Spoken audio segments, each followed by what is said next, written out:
It's a great loss. It's a great loss to the town and South and West. He was a fantastic man. Um, he always gave the council time, even when his schedule was full. He would find time to attend our events, and he was a great friend to us. He really was. For being an avuncular character, Douglas, the sort of, as you say, the sort of person who would make time for his constituents, wasn't looking necessarily to shin up the greasy pole of politics. He was a parliamentary private secretary to Michael Portillo for 10 years, but that represented the height of his political achievements. He wasn't somebody destined for cabinet necessarily, was he? But he really enjoyed serving his constituents. He was an old-fashioned constituency MP. Yes, he was. He would make time for everybody. He would do things like he would have an annual party for all the residents that were over 100 years old. In 2011, when Kate and Wills got married, he made a point of going round to all the street parties in Leigh and celebrating with them. He was truly a man of the people, and certainly some of the things that we asked him to do sometimes, like judge an Easter bonnet competition or take part in our annual parade, and he did it willingly. He put himself out there. Truly great man. Douglas, we're learning more and more as the hours go by, as you'd expect, and we don't want to speculate necessarily, but can you give us, without going into details about what you've heard from eyewitnesses or people who talk to eyewitnesses, just, if you can, that sense of how people are feeling about this? I mean, it rocks a community, doesn't it? I mean, any violent act does. But when it's your elected official who is there representing all of us, he or she is the person we depute in a democracy to act and speak on our behalf. And there is something particularly striking when somebody like that is struck down.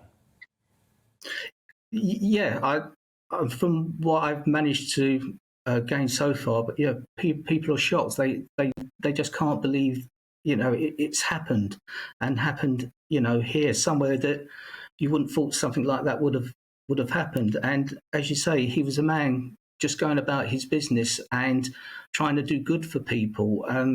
It is truly devastating that, he's, as tonight, no longer with us. And it's just going to be so sad because, if I may, just the first event I had to turn up at as chair of Leigh Town Council, I walked into the venue and he was the first person to walk up to me, shake my hand and say hello, and he was, it's going to be a great loss to Southend West and Leigh-on-Sea. It really will be. Douglas, we sense how difficult a time this is for people, and it is very raw, isn't it? We've only just really, 3 o'clock? We heard that he'd gone. The attack was around about midday. A difficult time, that goes without saying. For people who do not know your part of the world, give us a pen portrait, if you can, of the constituency he represented for some years, big majority, 14,000, the local issues that swirled around there, and how he, as all MPs have to do, to reconciling competing and opinions which are often in opposition. Not everybody in a constituency agrees on everything. How did you reconcile competing interests, and what kind of area are we talking about here?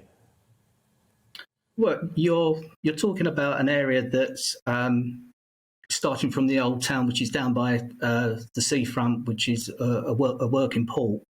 Then you sort of move up the hill to Leigh-on-Sea itself, or the new part of Leigh-on-Sea as it would be, and then you move out towards Eastwood and Eastwood Road north from there. It is a contrasting place. There's lots of different things that go on, and I think Sir David really took the time to, as I say, get to know people, and he would put himself out there and he would answer the difficult questions and try and reconcile everything to have a community, if you like, rather than sort of fractious groups. I think he really tried hard to do that sort of thing for this community. What was Brexit like, Douglas? I mean, a final thought, really. When we think about the fractious nature of politics, sometimes he was a Eurosceptic, he was a Brexiteer. Ultimately, his wishes came true. I mean, many constituencies were riven right down the middle by Brexit, weren't they? But did he manage to paper over those cracks? Yeah, I think he did. He had his view, and other people had their views as well. But it didn't seem, from what I could see, it split the community in any sort of way. You know, there are people that wanted to stay, and there are people that wanted to leave. But it never seemed to become a great issue. You know, I think he worked to keep it, if you like, as friendly as possible, and as affable as he could be. Welcome to the GB News YouTube channel. You can watch us live 24 hours a day, catch up on your favourite shows, and join in the conversation in the comments below. Don't forget to subscribe and you'll never miss any of our exclusive content.